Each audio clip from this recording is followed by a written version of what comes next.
Hello and welcome back to the Athlete's Voices. Today I have a very special episode because I want to talk a little bit about women's sports, how the coverage, the media coverage and the attention how women's sports has been taking the attention of people more and more throughout the years. When I had the idea to start this podcast and ultimately started it, my goal was to get people excited about women's sports, and although the interest had been growing already, the media coverage was not very important at the time. Ultimately, sports were defined by men, men were the default, and women were sometimes talked about. That being said, a lot has changed in the past years, and I wanted to talk about that in this episode. From increasing media coverage of women's sports to even specific media catered to women's sports only, there's a lot of opportunity and a lot of growth that has been happening in women's sports, and there's a few things that I want to talk precisely on today.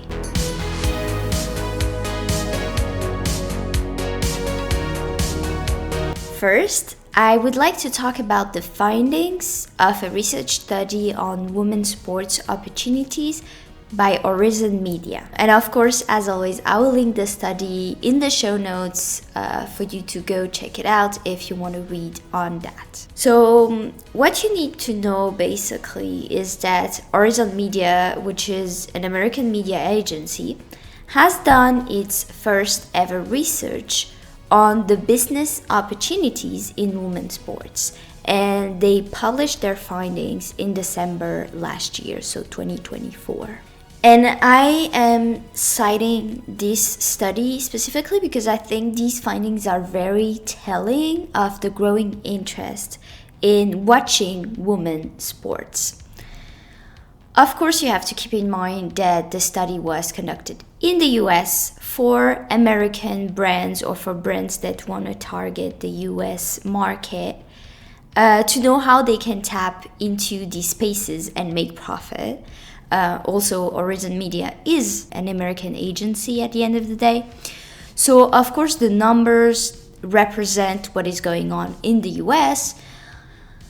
That being said, because the US has had for many years now an important cultural impact on the rest of the world, we will probably see similar trends in other countries in the rest of the world. And by the way, if you are on YouTube and you come from a different country than the US and you've seen like some studies or some stats about this, please feel free to share them in the comments down below. So the study shows that the viewership has grown in the past years, not only thanks to more media coverage, but also thanks to league expansions.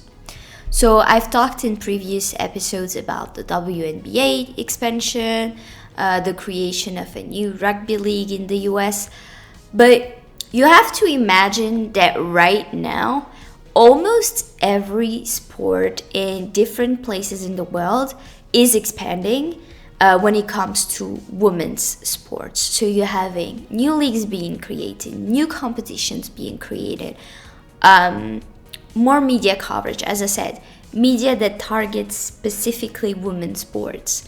That has never been done, and you start seeing this more and more often, not only in the US, but in the rest of the world. And honestly, it's not that surprising when you think about the fact that women were not taken seriously in many sports up until very recently, as I've explained in many of my episodes on specific sports. In terms of numbers, the study shows that, and I'm quoting, women's sports viewership has grown by 80% over the last 3 years. And then they categorized this growth into different sports. So it's led by the NCAA women's basketball that has grown by 145%. I mean, March Madness wasn't a thing for women up until very recently. The WNBA with 76% growth, soccer with 99% growth, and volleyball with 126% growth. Another interesting thing about this study is that the audience is very diverse compared to men's competitions. So, as the study points out, and I quote, women's sports effectively engage a wide range of audiences, from older general sports advocates and younger, social media savvy consumers, to newcomers drawn by pop culture relevance. And that's also a very important thing, is that there's a lot of crossing between pop culture, especially in the US, pop culture and women's sports at the moment, which makes people that might be interested in something unrelated to sports start watching women's sports, which doesn't happen as much with men's sports. The study also explains that, and I quote, the rise of social media is a key driver of audience growth for women's sports. This group generates more likes, comments, and shares than fans of men's sports and is approximately 40% more likely to purchase from sponsoring brands. Additionally, 87% believe social media plays a crucial role in promoting and highlighting sports content. End of quote. This study shows that there is an opportunity for brands to make money out of women's sports. And this means that media are going to cover more and more women's competitions because they know they will be able to get a lot of ad revenue from it. And in turn, this also means that athletes will be more and more able to make a living out of their sports, because they'll get more sponsorship deals, first and foremost, but also because if a league starts making more money, this also means that athletes can ask to get paid more. And in the long run, hopefully, the pay gap between men and women in sports will slowly disappear. At least those are my hopeful predictions. We'll see how this goes, but of course, every time there's more money involved, you see things getting bigger. We have a full history of men's sports to see that. When there's more money involved, there's more media coverage, there's better pays for the athletes, and there's definitely more fandom created, more interest. So it's very interesting to see this study, to see the numbers, and to understand how much of an opportunity actually women's sports is presenting right now to companies and brands. Of course, I haven't cited all their findings. As I said, I will link their Horizon Media study down below, so you can in the show notes, so you can go read that if you are interested in it. Now, I also want to talk about something else that speaks, in my opinion, volumes about the rising popularity of women's sports.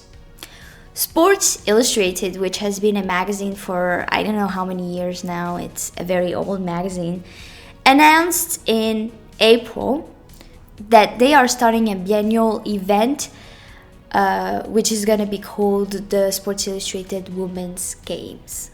So the first Women's Games will happen this fall in Oceanside, California from October 26th to November 2nd.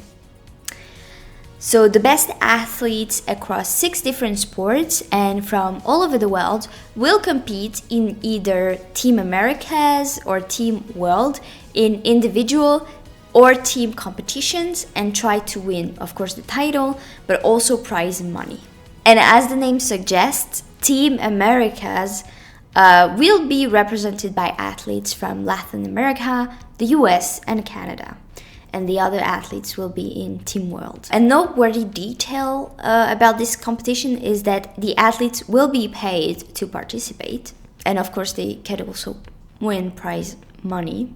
And the sports included, so the 6 sports included in the event are basketball, gymnastics, tennis, flag football, volleyball, and combat sports. If you are listening and you are from the US, the event will be broadcast on ION, which will be the exclusive US broadcast home for the competition, as a part of Sports Illustrated multi-year partnership with Scripps Sports. Honestly, knowing this, I'm very curious to see how the competition will go, of course. But something that I'm even more curious is how people are going to react to that competition. As they announced, it's going to be the best athletes. So it's female athletes that already gathered a lot of fans. So I can imagine the viewership is going to be huge. Something interesting to note is that this event is part of a larger effort by Sports Illustrated to invest in women's sports coverage, which is very welcome and very nice to see, especially when you think of an established media like Sports Illustrated.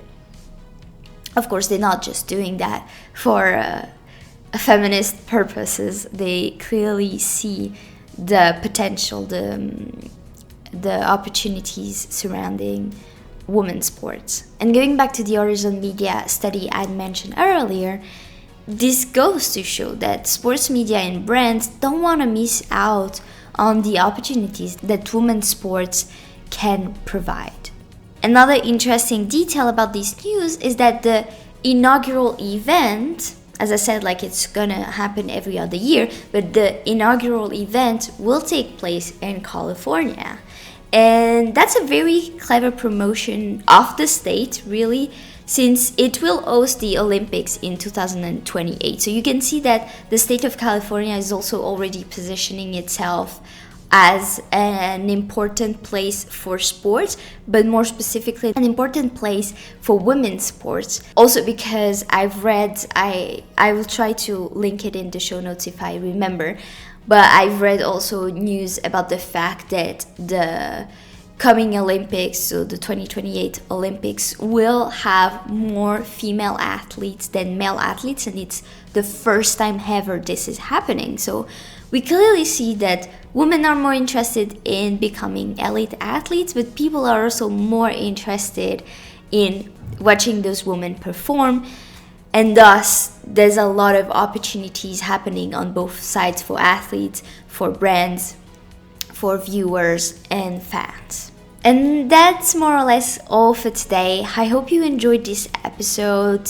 It's a bit of a shorter one, but I really just wanted to let you, to keep you updated pretty much about how women's sports are evolving. If you are on YouTube, don't forget to subscribe to the channel and like and comment. It's always very helpful. If you're listening on any podcast platform, follow the podcast.